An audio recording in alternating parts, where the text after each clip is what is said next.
Get really interesting day's play today. Proper contrast of Test cricket, really, with India being challenged to bat first by Joe Root. Backfired to an extent in terms of the score. I don't think anyone really could seriously criticise Root's decision at the time. It was very overcast, humid, muggy, and so no surprise really that he chose to bowl first, and Virat Kohli said he would have done the same, so you can't really argue with that. However, there's no denying that India have built themselves an absolutely brilliant platform here from which to press on tomorrow, and England are going to have some batting to do when the time finally comes. On what is a good pitch, it might speed up a little bit. I think maybe on the second and third days, especially if the sun comes out, but England will have some batting to do.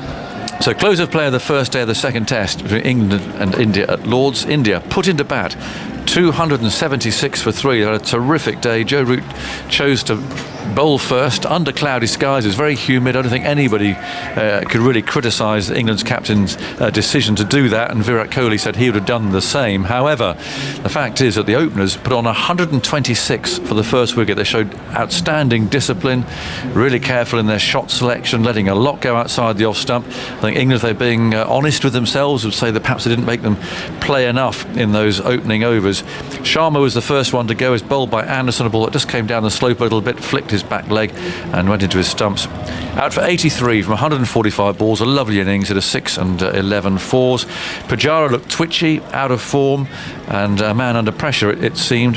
He made only 9. He was caught by Bairstow. He just flicked the ball outside the off stump again off Anderson, 150 for 2, and then a stand of 117 between Virat Kohli, who looked very focused, very determined indeed. Well, he made his highest test score at Lord's, but it was 42, and he fell to the second new ball when he was taken by Root at first slip off Robinson for 42. And holding the whole thing together, KL Rahul, 127 not out. He's faced 248 balls. He's batted all day. He hit 12 fours and a rather unlikely 6. It was his first boundary, actually. He hit Moeen for 6 over long off, and he was accompanied by Rahane at the end, who'll be 1 not out. So 276 for 3. Michael Vaughan sitting alongside me. I think, first of all, I mean, as you know, Michael, and you'd have been there yourself, captains have decided to put the opposition in. It doesn't go right. It tends to be something that haunts you for a while afterwards. But I mean, it certainly felt like the right decision standing down there at the time. Yeah, it did. I mean, the clouds were low. There was a bit of mizzle.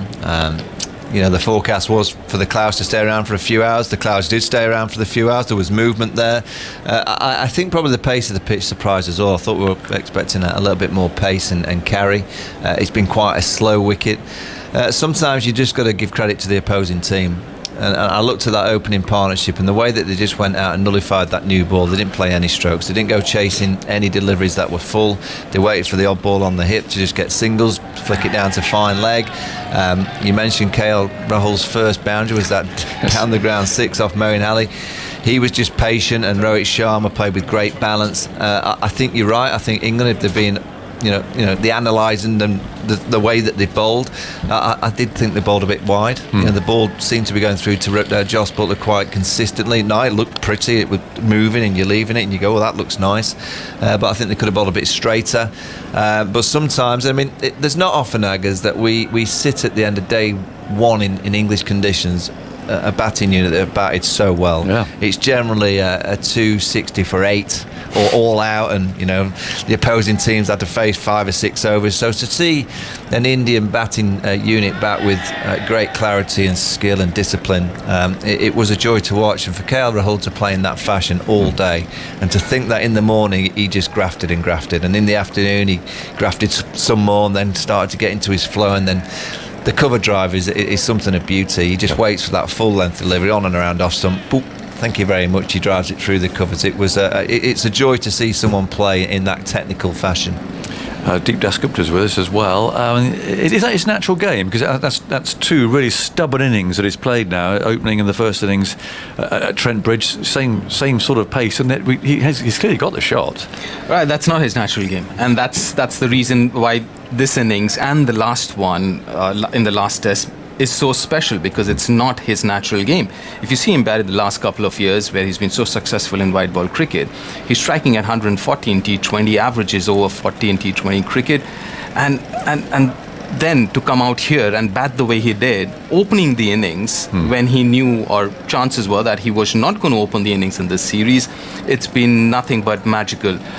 And as Vani mentioned, I mean, India are in a very good position, but they had to work hard for it. Nothing came easy. The first session, even though no wickets fell and only 18 overs were bowled, but they were made to kind of work really, really hard for those runs. Well, two strange things, Michael. I thought that maybe the Root got a bit of a tangle with his bowlers. It was a long time before we saw Mark Wood. Sam Curran, I would have thought, surely would be a pavilion end man with the slope and the. So he bowled his first spell down here at the nursery end and then switched around. James Anderson started down here, then he went up to the far end. Yeah, there didn't seem to be a real plan about England's bowling today. No, you can nitpick. I'll be brutally honest. I think today showed me that we've got trouble coming ahead. You know, you take Jimmy Anderson out of that attack today, who none of us thought that he was going to play. There's no Stuart Broad, and potentially you take Jimmy out of that attack today, and that is what England have got. You know, you've got Chris Woakes to come back in, hopefully Jofra Archer, Ben Stokes, Ollie Stone if he comes back. But, you know, we've been They're all bowlers with bad fitness records that you're mentioning there. Yeah. We're probably just starting to see the kind of prominence of Broad and Anderson, of how great they are. And you take Jimmy Anderson out of that attack today, I'm sorry, the England team just looked okay. They looked okay. Sam Curran had a day. Look, I love Sam Curran. He brings so much energy and buzz to any format, but I thought he bowled today a little bit like a schoolboy. You know, I thought it was so obvious the way that he was bowling. It was just too easy for the Indian batters. It was just, all right, I'll just swing one back into the pads and get you out LBW. That doesn't happen against quality. You've got to set the batters up. You've got to go across, and it might be that, you know, the second or third over you get one whipping back into the pads.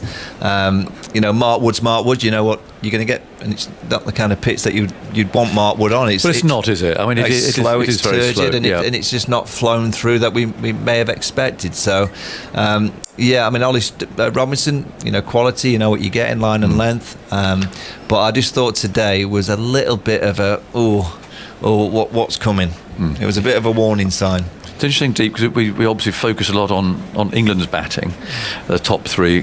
Cheteshwar Pujara, discuss. I mean, he just looks like a man whose head's on the block, and but he's always put it there himself. True. I mean, the way he's batting, I mean, we've mentioned this on air as well. It's just that it just seems to be pushing at everything, and that's not him. I mean, at his peak as well, he wasn't batting the way he did, or he wasn't striking, at a very high rate. So it's strike rate is not his issue, but it seems that he's thinking about it, and that's where he's getting into this really, really bad place now.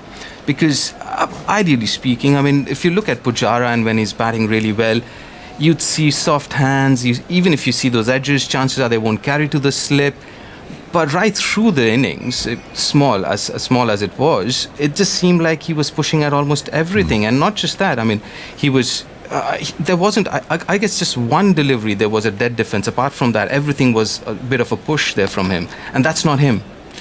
Given that Kohli has talked about the pace that he wants India to go at, can you see an Indian side with Rahul and Pujara at 2 and 3? If Rahul's going to continue batting in this mode when he's opening, I mean, that's even more pressure on Pujara, isn't it? I won't be worried about Rahul, to be honest, because he's got the gears. He knows when to shift gears. I mean, he's got the game. He's a complete batsman. He's a versatile batsman. So I won't be worried about KL Rahul. But what I'm worried about Pujara is that he's trying to bat like someone else. I mean, he's played 87 test matches the way he has so far. And suddenly, after 87 test matches, it's very difficult to, teach an old dog a new trick. Yes. So, and that's what he's trying to do. And that's a concern for me.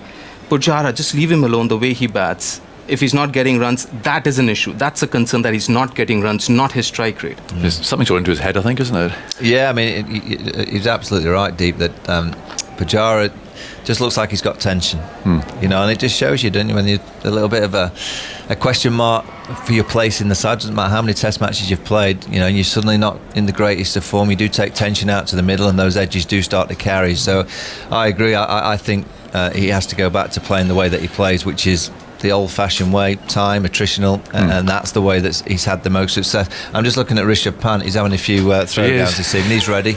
He's itching to get out there tomorrow. Well, he'll be in there next. Yeah, and I mean, England tomorrow, I mean, for a start with the ball, but then, sort of pressure on the bat. I mean, that's where it's really going to Well, show, I think today, Aggers, what I've loved about it is that for so long in international cricket and this modern game, we've heard it's about the numbers, and it's about, you can play in different ways and you can play with different techniques. Steve Smith, he plays in an unorthodox fashion. It works, so you don't have to play the technical way.